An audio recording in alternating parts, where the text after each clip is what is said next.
Om Sadashivasamārambhām Shivasamārambham Shankarācārya Madhyamām Asmadācārya Paryantam Paryantam Vande Vande Guru Guru Paramparam. Paramparam. Om Sahana Om Bhavatu Sahano Bhunaktu Saha Veeryam Karvavahai Tejasvinavadhitam Brahmavahai. Om Shanti Shanti. Shanti, Shanti, Shanti. So we are on verse number 3 of chapter 5. We will chant. Gneyasya nitya sannyasi Geyasya nitya sannyasi yo nadveshti na kankshati yo nakashati nirdvando hi mahabaho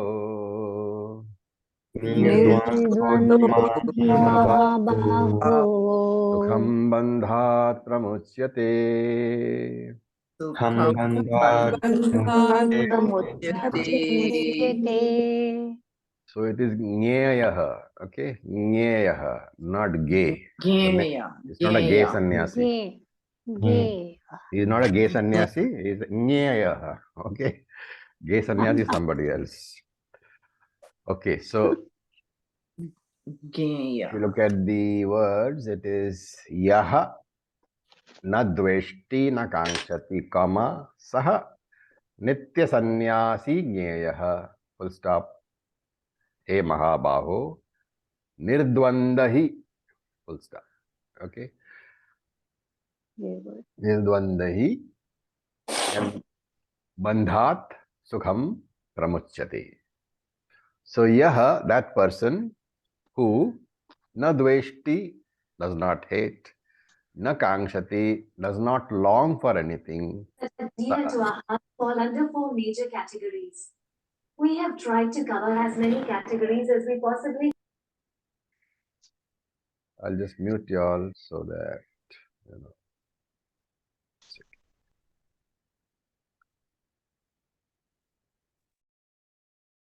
Yeah. So if you're speaking in your house, please, you know, mute yourself. So yaha, that person, na dveshti na kankshati, who does not hate nor does not long for anything or anybody, saha nitya sannyasi, that person is a nitya sannyasi, sannyasin. Again, somebody's, okay, let me just mute you all without the option to unmute, and then we'll see. Okay. So here, na dveshti na kankshati, that person who neither hates nor longs, saha nitya sannyasi, he is a person who is a permanent sannyasi, nitya sannyasi. Gneyaha should be known as. So saha gneyaha nitya sannyasi, that person should be known as an eternal sannyasi. He Mahabaho, he Arjuna, mighty armed one. Why? Nirdvanda, being free from the opposites, from the influence of the opposites like ragadvesha, etc. Bandhat sukham pramuchyate. He gets easily freed from bondage. He gets moksha very easily. So we should note that Krishna has said that, hey Arjuna, for you, grihastha ashrama, the householder's life, is a better nishtha, is a better path. And then, you know, Arjuna might ask, okay, supposing I have the grihastha ashrama, is there any way by which I can get the advantages of sannyasi also?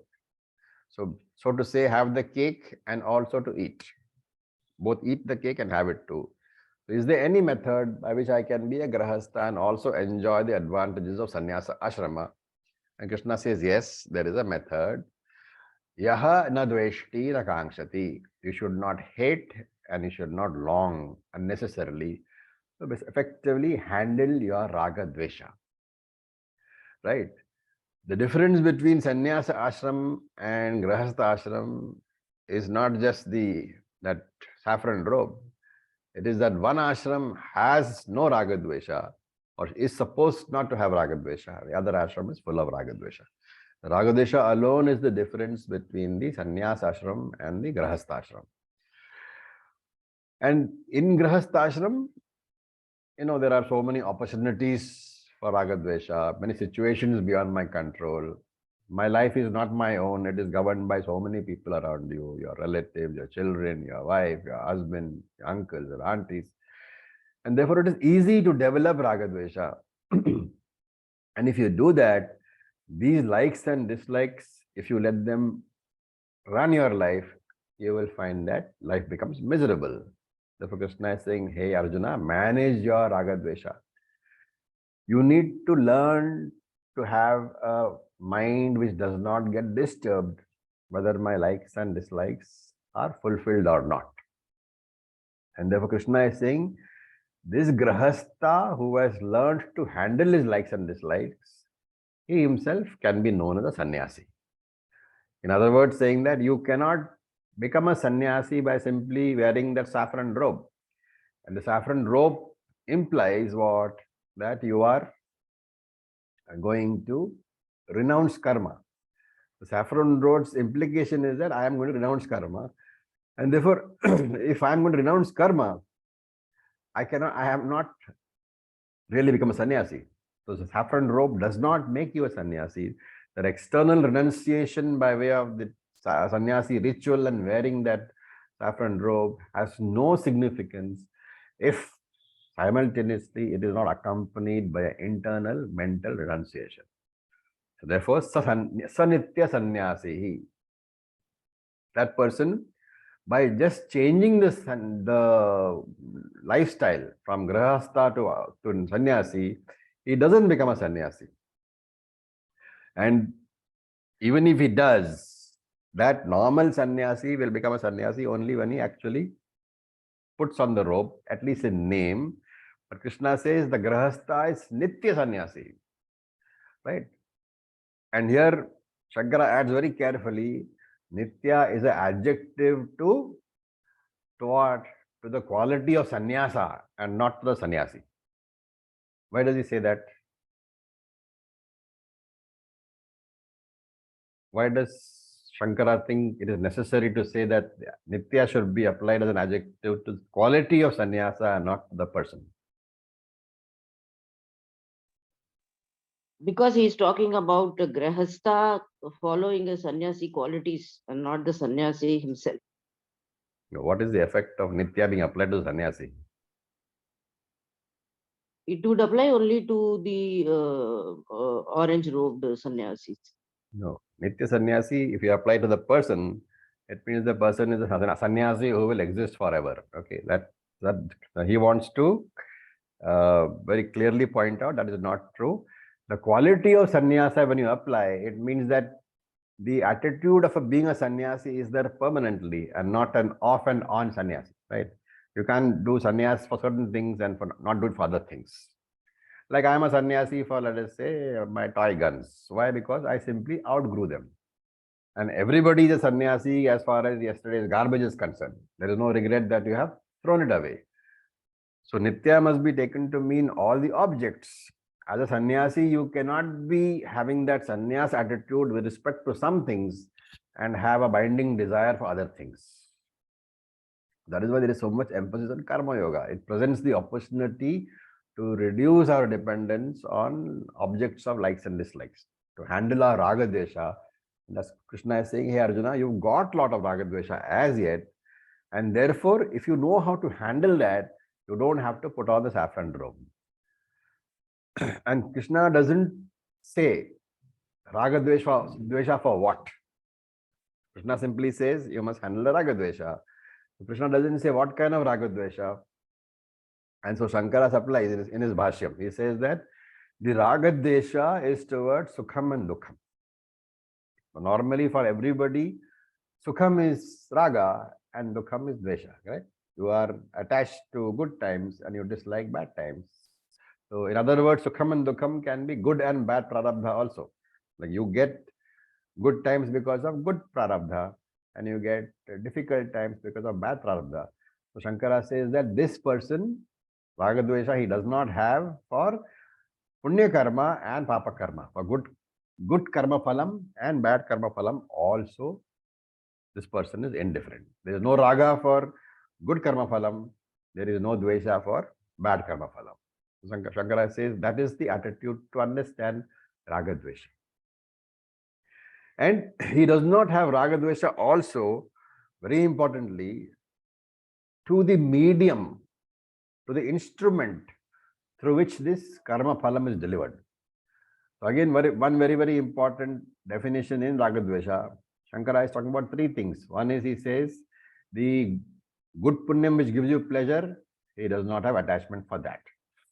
The bad punyam which gives you difficult times, he does not have dvesha, he does not hate it, he does not dislike it.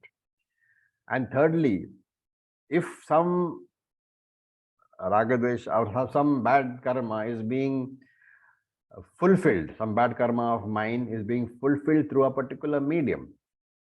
The medium is important for karma phalam, right? Because this medium can be anything. It can be your neighbor, it can be your own spouse, it can be your children, it can be your parents. Anybody can deliver to you pain. And that pain is what? It is because of your bad prarabdha only. And so Shankara says, even the medium through which the pain is delivered, that medium also, he does not have dvesha towards, he does not have raga. If the medium is something which is delivering pleasure, not only does he have no raga towards the pleasure itself, but he has no raga towards the medium delivering that pleasure. The person or the event or the object which causes the pleasure, he doesn't have any raga towards. Similarly, he does not have any dvesha towards the experience of pain, nor towards the person or the event or the object which is delivering to him the pain. He looks upon the pain as a natural result of karma, which cannot be avoided. He looks upon the pleasure also as a natural result of karma, which cannot be avoided. And when I learn to look upon the medium of delivery also with dispassion, then I look upon the whole world as Ishvara, as Virat Ishvara. So remember, this is Karma Yoga, not Jnana Yoga, okay? In Karma Yoga, you can look upon the world as Ishvara. In Jnana Yoga, you look upon the world as what? Nirguna Brahman. You are the Brahman. No. In Karma Yoga, in Jnana Yoga, what is the view of the world? Nitya. Mithya. The world is Mithya in Jnana Yoga. It's a dependent entity. And that is why it doesn't bother you. You don't have to look upon the world as Ishvara, because Ishvara is also Mithya. Further, this person does not have excessive identification with his family members. And if you want to know whether that is true of you, whether you are excessively attached, abhimana towards family members, the test is whether you worry or not. So acid test abhimanam is worrying, and the one who does not worry, Krishna says, Saha Nitya Sanyasi. He is the Sanyasi constantly, not off and on sannyasi. So he is carefree, and we should not say careless. So we should always use the words carefully. He is a carefree person. So there was this story of Janaka, King Janaka, which illustrates this. King Janaka was learning Vedanta from his guru. And of course, in the class, there were other sannyasis. And he, of course, was a grahastha. So he was the only grahastha in the class, and the other sannyasis therefore looked down upon him, because a lot of sannyasis have the feeling that they are something superior because they have taken sannyasa. And they would constantly, talk ill about him.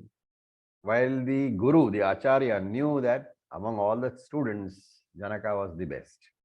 So it is said that the guru created an illusion of a huge fire, where the huts of the sannyasis were starting to burn. At the same time, the palace of King Janaka was also burning. And what happened? The sannyasi ran immediately out of the class while the class was going on to try to rescue their whatever little possessions they had. While Janaka sat in the class knowing the palace was burning, but completely focused on the Shravanam, on the class. And when the students came back, then the guru told them this is the reason why Janaka is a better student, because this passion is there. For him, Vedanta is more important than worldly possessions, which he has a lot of. But for you people, even the 2 robes which you had, they had more importance than the class. Krishna says, Saha Nitya Sannyasi. Saffron robes do not guarantee detachment. And if you remember in one verse which you have studied, Jatilo Mandit Lunchita Keshaha Kashayambara Bahukrita Vesaha Pasyana Pitna Pashyati Mudaha Udara Nimittam Bahukrita Vesha. Where did we see that? Bhaja Govinda. Govindam. So he says, Shankaracharya says that there are many types of sadhus. There are sadhus who have got matted hair, and sadhus with shaven head, and sadhus who have this discipline of plucking out their hair one by one. Some people are in orange robes. All these are people who are non-discriminating, because they do not really see what is the truth. Because all these, the matted hair, the shaven head, the hair plucked out one by one, the orange robes, these are udara nimittam. These are only disguises meant for earning a living. And this is not what a sannyasi is.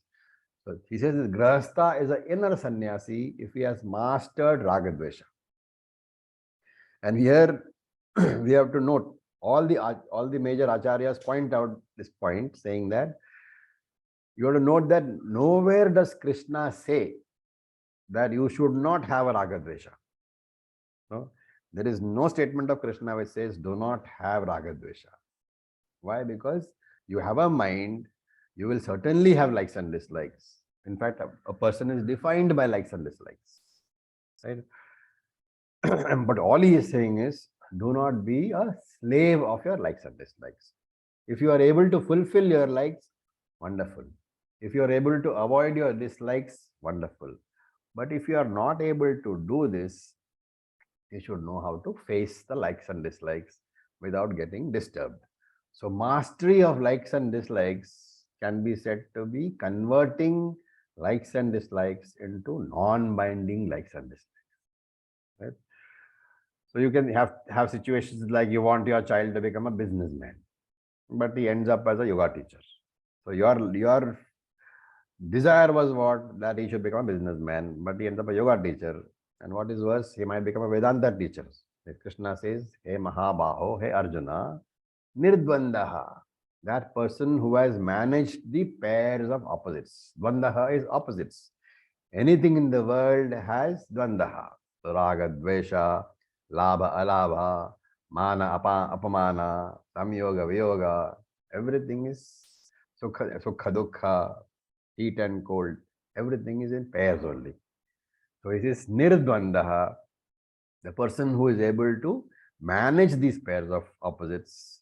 He will be calm, cheerful, confident, and bandhat pramuchyate. He will definitely get out of his bondage. He will get moksha without going to sannyasa ashram. So he will get chitta shuddhi, then he will come to a teacher, then he will get jnanam, and then he will be free. And sukham, effortlessly he will do this. So for all of this grahastas, for all of us grahastas, people who are householders, this verse is the pramanam that moksha has nothing to do with the ashrama. That you can be a sannyasa in the sannyasa ashrama, you can be in the grahastha ashrama. Moksha has nothing to do with the ashrama at all. It is to do with the internal state of your mind. In fact, there's a text called Ashtavakra Gita. The entire text, you can take it as a commentary on this sloka alone. We'll do that text sometime. Okay, now one more point we should note here is that though Krishna is saying that grahastha is better than sannyasa for moksha, Shankara, does not agree. Nowhere in his commentary you will find agreement. So at the most he will say that I agree that you can, somehow manage to get moksha and grahastha, but sannyasa is still better. That is Shankaracharya's viewpoint. we should take it as an understanding that it is better to be in sannyasa ashrama if you can get your ragadoshas completely under control and you don't need the grihastha ashrama to be able to take care of them. Okay, now we will look at the fourth verse. We will chant. Sankhya yogo pratak balaha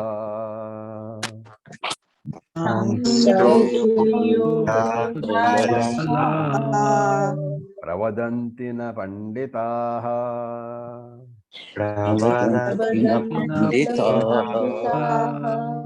ekamapyasthita samyug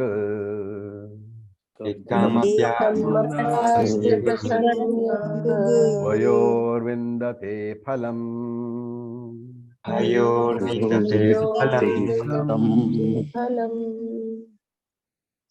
if you break up the sentence, it can become Balaha Sankhya Yogau Prithak Pravadanti Kama Na Panditaha full stop Ekam Api Samyak Asthitaha Ubayoho Phalam Vindate. Ekam Api Samyak Asthitaha Ubayoho Phalam Vindate. So Balaha is literally children, and here it means the person who doesn't have the necessary wisdom, the non-discriminative person. What does he do?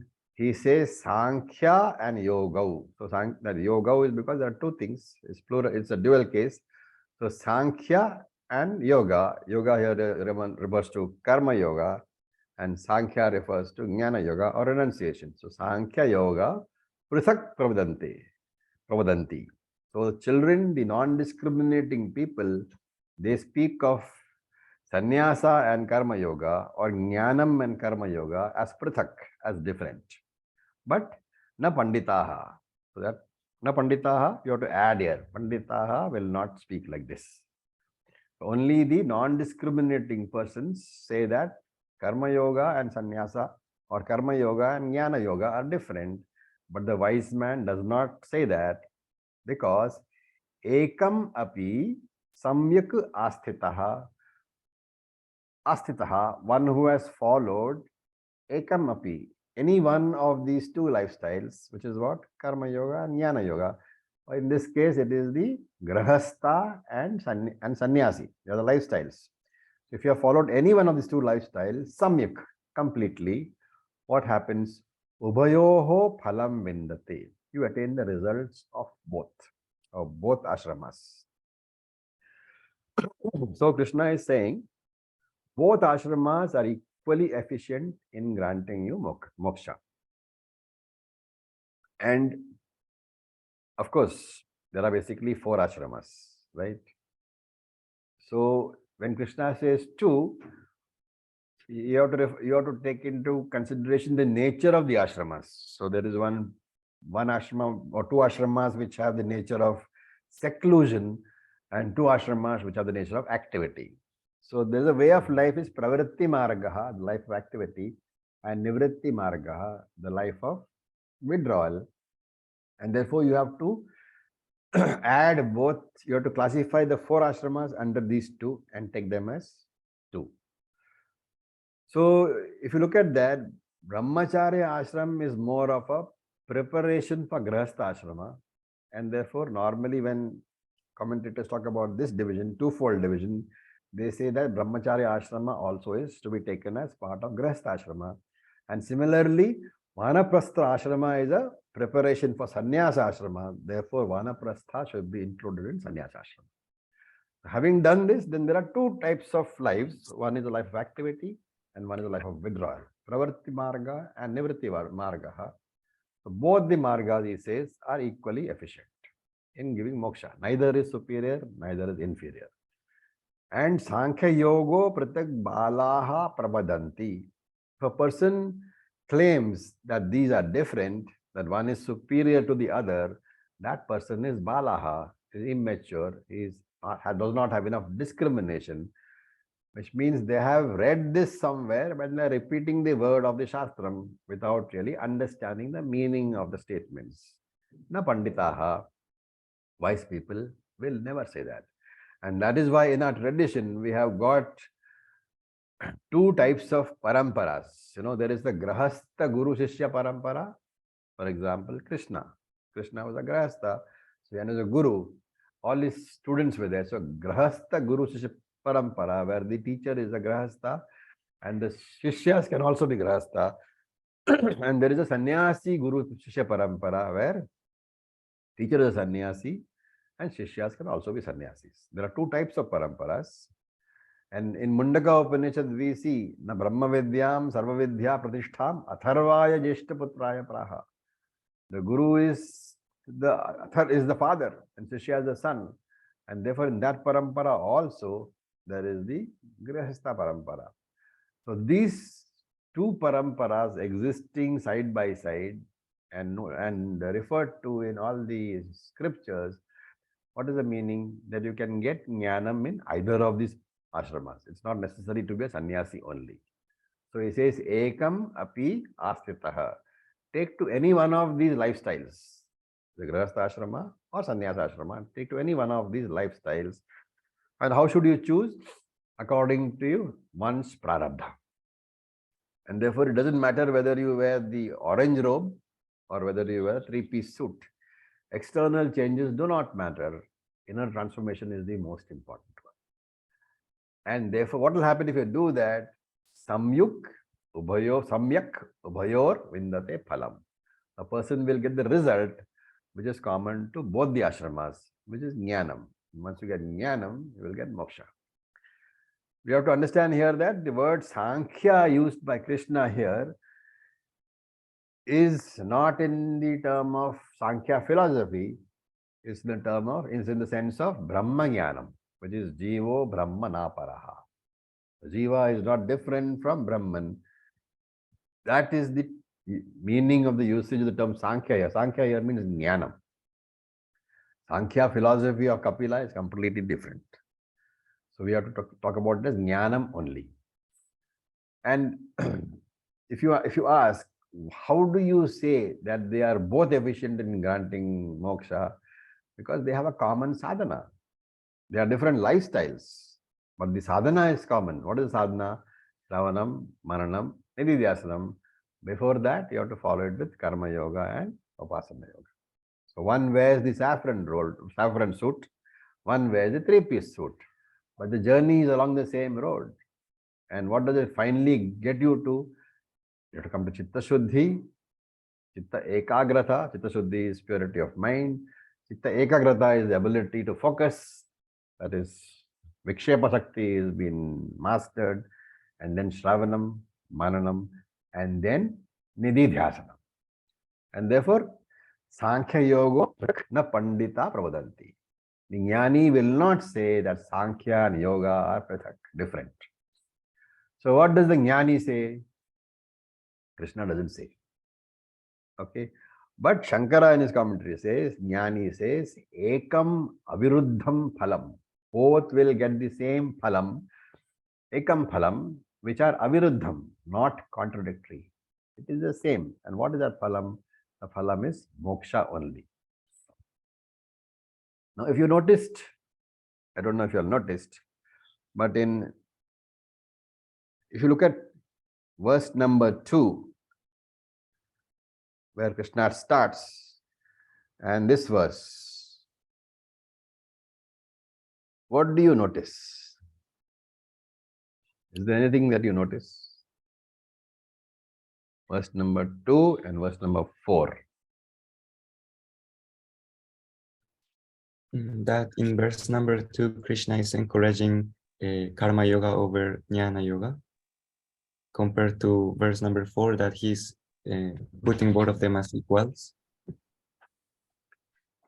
There is an inconsistency in the two verses, which I would like you to notice, if you can. Acharya ji, here the word Sankhya Yoga, does it refer to the Sanyasa ashrama and the Grihastha ashrama? And not Jnana Yoga and Karma Yoga. Okay. So in sloka number 2, in the second verse, Krishna, what word does he use? Sanyasaha karma yogascha. Right? He used sannyasa and karma yoga. And here in the 4th verse, what is he using? Sankhya, Sankhya and yoga. yoga. So he has replaced sannyasa with sankhya and karma yoga with yoga. Okay, it's an inconsistency which is difficult to spot, but then it doesn't escape Shankara. So Shankara says that by using the term sannyasa and karma yoga in verse number 2, Krishna was answering Arjuna's question. This is a very deep, very, involved argument. So please follow carefully. Shankara is saying that by use of the term sannyasa and karma yoga, Krishna used those two terms to answer Arjuna's question. What was Arjuna's question? What is better? He Which is asked a better? specific. Is it sannyasa or is it karma? Which is better? He asked. And therefore, Krishna is answering. You remember our discussion on Vivadisha sannyasa and Vidvat sannyasa? Yes. What is Vivadisha sannyasa? Vivadesh is somebody who works for jnana, and Vidvat is already who is a jnani. So Vivadisha sannyasa is a person who has taken sannyasa for the purpose of focusing exclusively on jnanam. Okay, so he goes to ashram and he wants to study. And Vidvat sannyasa is a person who has got the jnanam, who knows he is Brahman, and he gives up worldly life. He takes sannyasa, formal sannyasa, for the purpose of focusing on nididhyasanam. This difference you must remember.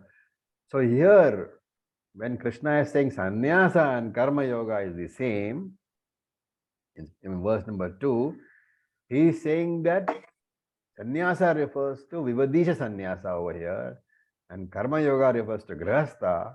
So what Krishna is telling Arjuna is that, really speaking, Arjuna, Vivadisha sannyasa and grihastha have the same objectives, which is what? Which is chitta shuddhi, purification of mind, and therefore they are the same. Do you follow? Okay. Then, by the use of the term Sankhya here, Krishna is saying that the final goal of Vidvat sannyasa. So Sankhya is used in the term of Vidvat sannyasa. He is saying that Vidvat sannyasa has the same goal of moksha. Right? So this is saying that there is no contradiction between the lifestyles. So there is no defect in the language of Krishna. That is what is being said. If he has used sannyasa and karma yoga, his replacement with sankhya and yoga, there is no inconsistency. There is no defect in the usage of the language. Shankara is just justifying the switching of the terms. He's saying you have to understand sankhya as Vidvat sannyasa, which gives the final goal of moksha, and you have to understand sannyasa as Vivadisha sannyasa, which gives the same goal as karma yoga. Karma yoga also finally will lead you to what? To chitta shuddhi, which will come to jnanam. So the 3 terms being used, or the 4 terms being used, there is no contradiction at all. Okay. But Om sir, Yeah. the Vidvat sannyasi already knows that he's moksha, he's mukta. Yeah, he knows. So उसको क्या achieve करना है? He's already mukt. No. उसका goal तो कोई नहीं. Vidvat sannyasa is for you take Vidvat sannyasa because you want to spend the rest of your life in nididhyasanam. Nididhyasanam has a very specific, being a jnani doesn't mean that you don't suffer from the effects of habitual thinking patterns, vasana. And therefore, that is why it is not sufficient to get jnanam, getting jnanam is not a very difficult job. By the time you'll finish this 5 or 6 years, whatever it is, knowledge would definitely be there that I am Brahman. But that knowledge doesn't give you the benefits of that knowledge. What is the benefit of the knowledge that I am Brahman? That you are never disturbed. That is because your habitual thinking patterns, your vasanas, your samskaras, they keep cropping up.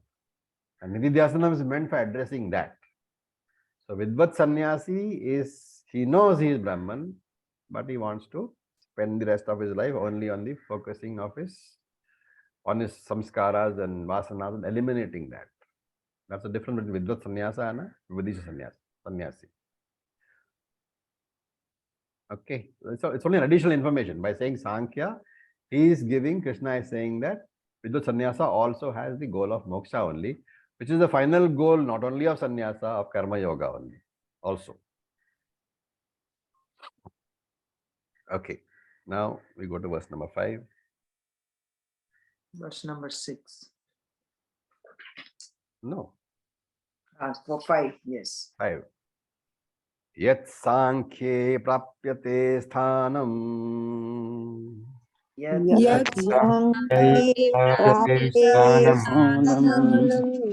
tad yogairapi gamyate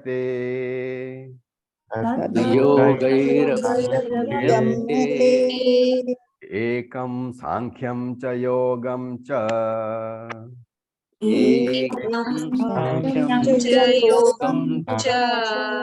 yah pashyati sa pashyati.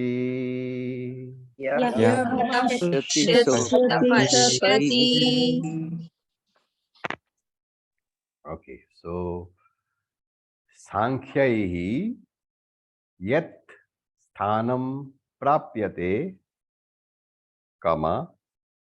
yogaihi api tad gamyate, full stop.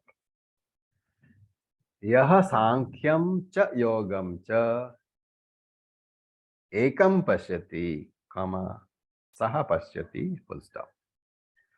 So Sankhyahi, those who follow the path of Sankhya, the path of Sannyasa, Vividhi Sannyasa, yat sthanam prapyate, that status, that place which is gained by them, that status which is gained by them, yogai api tad gamyate, that same status, tad gamyate, is gained by yogai api, those who follow karma yoga also. That is one statement. And therefore, yaha, that person, Sankhyam cha yogam cha ekam pasyati, that person who sees Sankhya and Karma Yoga, who sees Vividisha Sannyasa and Karma Yoga, ekam, as one, as not different, saha pasyati, he is the one who really sees properly, who is able to understand properly. So in other words, the goal which is gained by Vividisha Sannyasis is also gained by Karma Yogis. And therefore, he who sees Sannyasa and Karma Yoga as the same, as having the same result, he is the one who sees properly. So here again, Krishna says Sankhya. And Shankara says that in the previous slokas, Krishna has talked about Vividisha Sannyasa, and here he is talking about Vidvat Sannyasa. This is the difference. In the previous sloka, Krishna said Vividisha Sannyasa, and here he says Vidvat Sannyasa. And remember that Arjuna has not asked about Vidvat Sannyasa at all. He probably doesn't know the concept as yet. So he asked only about Vividisha Sannyasa, about the person who takes sannyasi looking for jnana. And therefore this information, this answer is to a question which has not been or not yet been asked by Arjuna. So here he is saying that not only are the goals of the Vividisha Sannyasa the same as the Karma Yogi, that is of Grahastha, but the goal of Vidvat Sannyasa is also the same. So it's a new statement which Arjuna didn't ask for.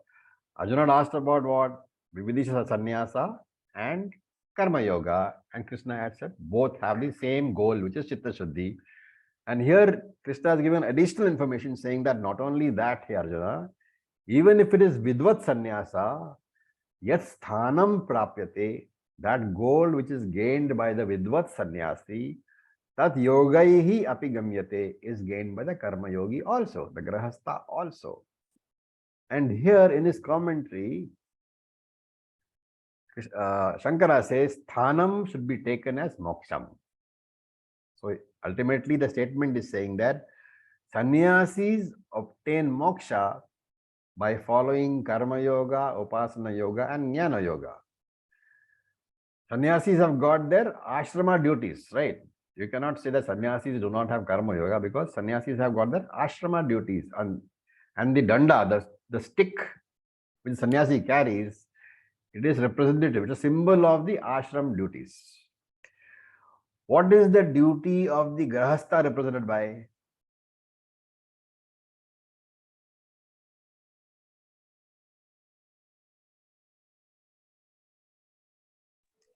Dharma. No. Sannyasi is carrying the danda, the stick with him. That represents the duties of sannyasi. What does the grahastha carry? The thread. The thread. Very good. So the sacred thread, that represents the religious duties of the grahastha. So, japa, parayanam, all these things are represented by the thread. And so both grahasthas have duties and sannyasis have duties. Both have a outside visual representative also. So he says the karma yoga of the sannyasi and the karma yoga of the grahastha, both karma yogas will contribute to chitta shuddhi, but they have to study shastram also. Therefore, sannyasis get moksha by karma yoga, upasana yoga and jnana yoga. And he says, tat yogaihi api gamyate. Grahasthas also get the same result. Grahasthas do karma yoga, grahasthas do upasana yoga, and grahasthas come to jnana yoga. So therefore, whichever ashram you take, the ashram is only a lifestyle. The sadhana is karma yoga, upasana yoga, and jnana yoga. Without that sadhana, you will not get moksha. So whichever ashram you take, the final goal is what? Moksha only. And grahastha will get chitta shuddhi through karma yoga. Then he has to go to jnanam, and then he has to get moksha. This is the significance of the word sankhya. Therefore, the grahastha will not become a vividisha sannyasi, but the grahastha will become a vidvat sannyasi while remaining in grahastha ashrama. And vidvat sannyasi, remember, need not have the external robe.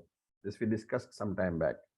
Vidvat sannyasi ultimately is the mental attitude, the mental renunciation. Shravanam, Mananam, Nididhyasanam is an essential sadhana for both, not only for the sannyasi, the Vividisha sannyasi, but also for the grahastha.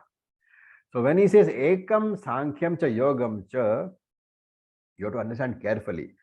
The Vidvat sannyasi and the Karma yogi are not, cannot be equated at the intellectual, the mental levels.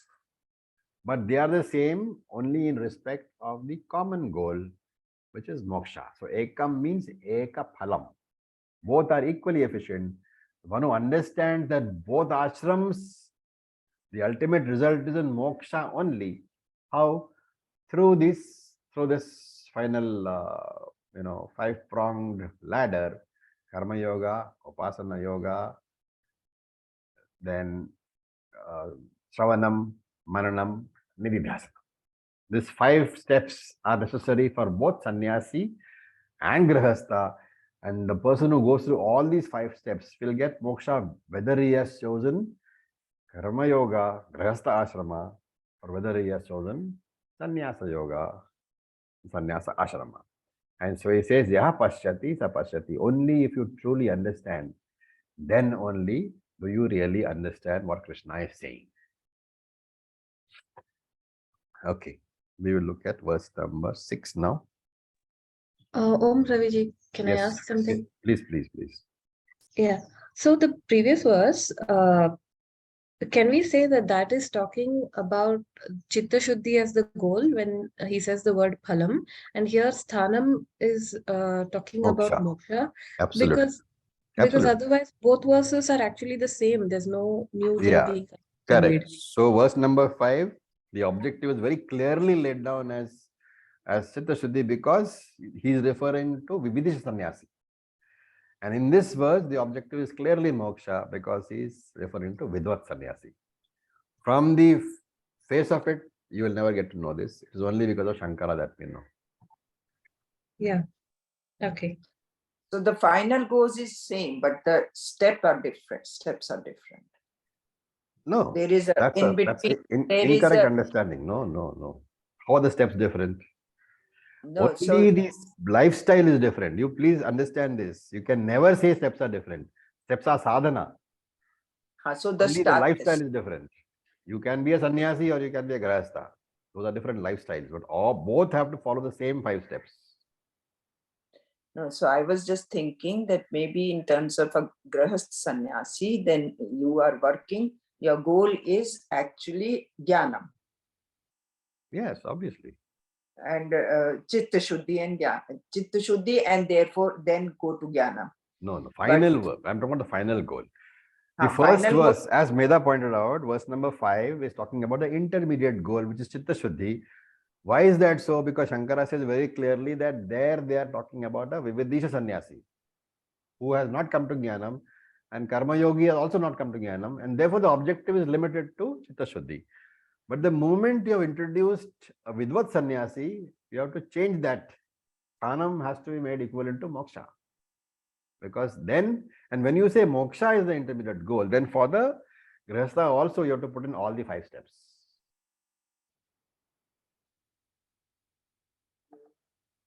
So in the 5th verse, the 2 steps are there with Chitta Shuddhi as the goal.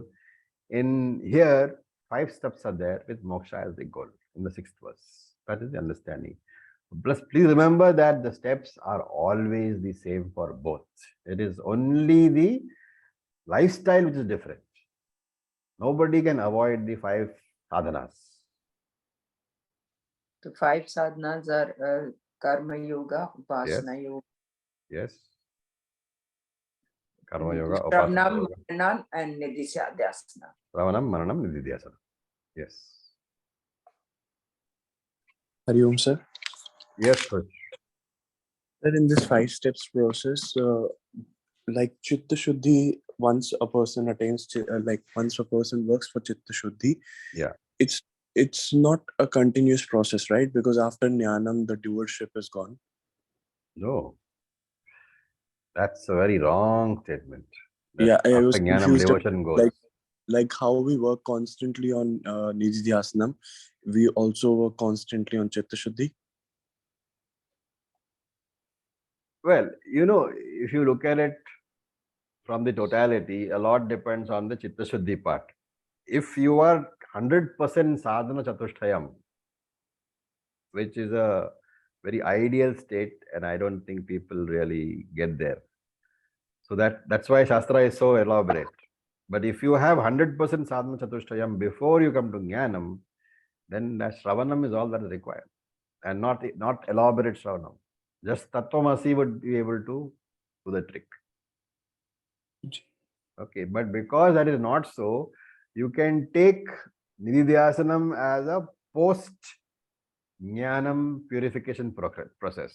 So pre-Jnanam purification process is Karma Yoga and Upasana Yoga. Post-Jnanam purification process, if your Chitta Shuddhi has not been completed properly, which is normal for us, most of us will never complete Chitta Shuddhi in 100% totality. And therefore, Nididhyasanam is the post-Jnana purification where you are removing the negative tendencies by the very root.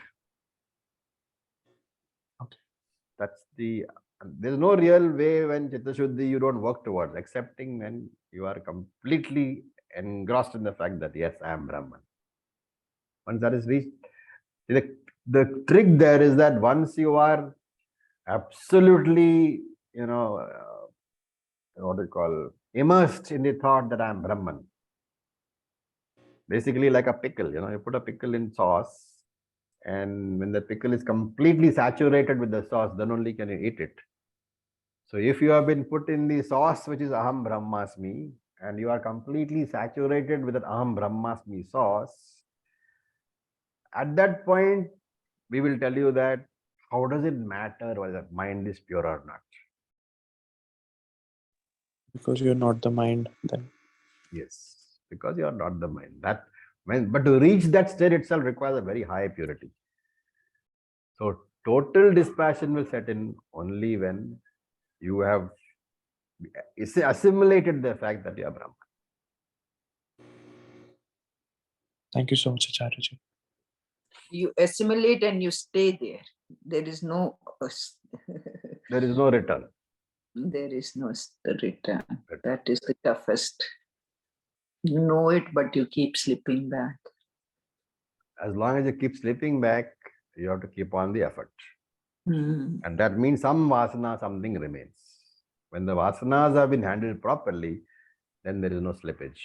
That is why, in this lifetime, all of you without any doubt will get the jnanam. But how many years it will take to get the nishtha, the assimilation, nobody can say. It might be 10 years, the rest of your life, the next 50 lives, the next 100 lifetimes. But it has to come at some stage or the other. Raviji, Yes, can I share a small story that I heard that Please, relates please. to this? please. Sir. Okay, so two men decide to work for moksha, and so they go for nididhyasana or some meditation in the forest, and they select a tree. I mean, separately. So one is under one tree and another one somewhere else, and they are meditating. And after some time, Narada comes. Yeah. The what we say celestial. Celestial sage. Huh? He comes and then he speaks to the first one. He asks, "What are you doing?" And he says, "I'm meditating for moksha." And then he says, "Okay, you are Narada, you know everything. You tell me when will I get moksha." And so Narada says, after the number of lifetimes of the leaves in this tree, after that many lifetimes, you will get moksha. He says this to the first one and he goes. And this man immediately gets back to meditation, thinking, okay, at least now I have a number in mind. Okay, after this many lifetimes. And then he goes to the second one and the same conversation. And the second man says, okay, when will I get moksha? Narada gives the same answer that after the number of lifetimes as the leaves in this tree, then you will. And so this man stops meditating, thinking, okay, this is guaranteed anyway. Let me just stop the effort. After that many lifetimes, anyway, I will get. So what happens? The first man gets moksha almost immediately, and the second man never gets it because the first man just does it. Absolutely. And because he sees that, okay, there is a goal here. Tangible and the goal is second there. man, and the second man does not get it ever because he stops the efforts. Yeah. So efforts are very important. It's a very good story, actually. That's the moral of the story, that, you have to make the effort. And the question is, how will you know that I've got moksha? That's a very good question. What is the answer to that question? I think Meda can answer that question. What is the answer to that question, Meda? When will I get moksha? How will I? When you know you don't need all this anymore. The thing or when is you know that that all this effort was a waste.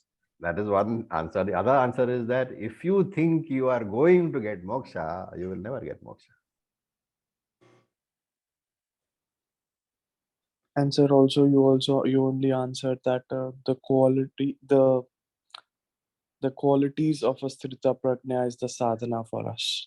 So when you answer this So one. here I'll give you one more piece of advice, which is of course meant for a very advanced sadhaka, but you're already in the 5th chapter, right? Is that as long as you think you're a sadhaka, you will never be a jnani. Yes.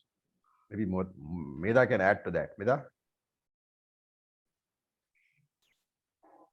Because even after after a point, even karma yoga becomes the obstacle. So thinking I'm a sadhaka means there is a doership, that I am doing sadhana.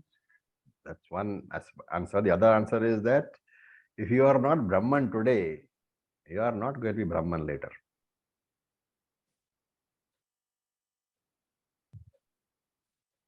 Even while doing sadhana, you should be having this firm belief that I am Jivan Mukta. It's only that, I don't know it as yet.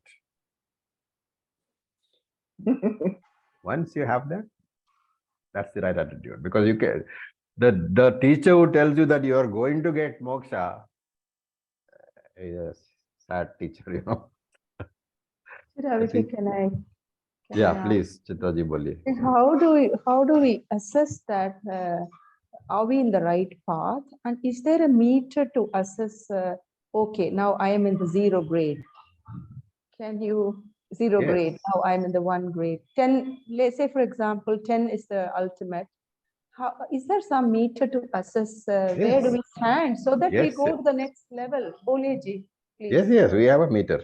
Anybody Oh. knows what the meter is? FIR. FIR. Okay. We have Raga a- Dvesha. FIR. I've told you, have an Excel sheet, which is called the Oh. FIR Excel sheet, Great. and keep writing down how many times today did I get angry, frequency of my anger. Did I Excellent. throw plates and spoons or did I just yell at my husband? So intensity That's the why anger. only FIRG. Only FIR. When that Oh. number of entries become less and less, You're that is a getting measure better. of your progress. Okay, excellent. Thanks a lot, Ji. Thanks a lot. FIR diary banao. Ah, Yeah. FIR Zarur. diary, don't make it in a written, put it in an Excel sheet with a very strong password. You know, you don't want your husband or your children to look at that. True. Because you got to be honest to yourself, right? Yes. But Acharya, it is not like it has to be 0, right? Even if we have the very gap You will never get frequency, 0 it's FIR. Kshanika, right? Even if you are a Right. jnani, you will never get 0 FIR. Very true. But the thing is that, can you discover the space between your irritation and you? When the anger comes, instead of just reacting, can you say that, okay, I'm not going to give in to this anger. Anger will come, okay? Anger is not going to not come. Because husbands can be very, very irritating. You know, I'm saying that even though I'm a husband, it can be very irritating. And therefore, anger will definitely come. What should you do? You don't react. You just wait and say, okay, I am not going to start shouting immediately. And So- wives have lots of things to do. Now, when the husband behaves badly, you can go and start making some tea. You are busy also, and he will think you're making tea for him. So everything is quieting down. So primarily you get to learn to manage Raga Dvesha as the question. Primary is you learn to, not react. I'm not saying don't have anger. You will have anger, you'll have irritation. No, you manage it. You manage it. Yes. Right? It's You not say yes, it is coming, but I am going to step back. So remember the verse we talked about. Prakritim yanti bhutani nigraham kit karishyati. People will behave according to their own nature. What is restraint going to do? What can you do? Manage your raga dvesha.